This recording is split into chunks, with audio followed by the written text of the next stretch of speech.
Marhaban, bienvenue, welcome.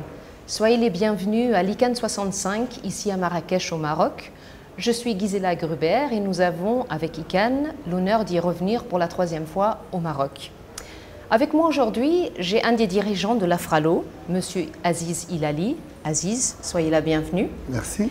Et on va lui poser une question sur ce forum politique qui s'est déroulé ici, qui se déroule actuellement ici. En tant que dirigeant d'Afralo, vous avez contribué à faire évoluer la participation active de la communauté Afralo au processus d'élaboration des politiques au sein de l'ICANN. Pourriez-vous nous dire comment les étudiants ont été impliqués lors du forum politique de l'ICANN qui se tient à présent et ce qui est important pour la prochaine génération d'utilisateurs finaux de la région? En fait, cette activité fait partie de plusieurs que nous organisons durant toute la semaine, que notre organisation qui s'appelle Afralo, c'est-à-dire l'African Atlas, qui représente les utilisateurs finaux de toute la région de l'Afrique. Et donc, c'est une occasion, quand la réunion de l'ICANN a lieu sur une terre africaine, c'est une occasion justement pour faire de la sensibilisation, pour aider aussi les jeunes, parce que je rappelle que l'Afrique représente une richesse extraordinaire de la jeunesse.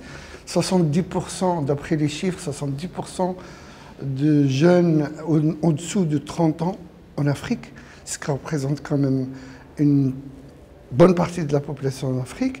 Donc ce que nous essayons de faire, c'est d'organiser plusieurs activités dans lesquelles on réunit par exemple toute la communauté africaine de l'ICANN, qui font partie de plusieurs organisations, et nous essayons de discuter entre nous les sujets qui sont importants dans ce qu'on appelle les politiques ou le développement des politiques de l'ICANN, et on essaie un peu de sensibiliser les Africains sur ça. En revenant à votre question concernant les étudiants, effectivement, c'est une activité qu'on fait depuis à peu près 4 ans ou 5 ans, où chaque fois qu'on va dans une ville ou dans un pays africain, on fait venir cette jeunesse pour qu'ils découvrent ce monde qui, je peux dire qu'elle est complexe. C'est une organisation très complexe et très difficile à comprendre comment ces politiques sont développées au sein de l'ICANN. Et donc, il faut que ces jeunes puissent avoir cette occasion pour qu'ils découvrent d'abord les sujets qui sont discutés, qui sont difficiles à comprendre, et qui va leur permettre peut-être de leur donner cette initiation pour qu'ils puissent découvrir ce monde, surtout que l'ICANN est une organisation qui compte beaucoup sur les utilisateurs pour prendre des décisions. Aujourd'hui, l'ICANN, c'est une organisation qu'on appelle modèle multi-stakeholder en anglais ou multi-parties prenantes, qui a ce système qui est ascendant, c'est-à-dire toutes les décisions viennent du bas. Et quand on dit le bas, c'est les utilisateurs.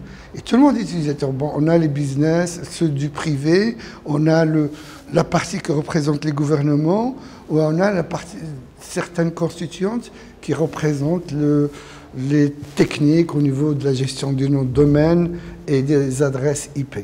Et donc, franchement, pour moi, des étudiants qui participent à ça, et j'ai vu depuis hier qu'ils étaient vraiment enchantés d'abord, et puis ils étaient ébahis le fait de rencontrer de hauts responsables de l'ICANN, alors qu'ils n'ont pas cette chance de rencontrer de hauts responsables dans tous les domaines. Je vous remercie infiniment pour votre participation aujourd'hui et je vous souhaite une excellente continuation ici à Marrakech. Merci beaucoup, Gisela. Merci beaucoup.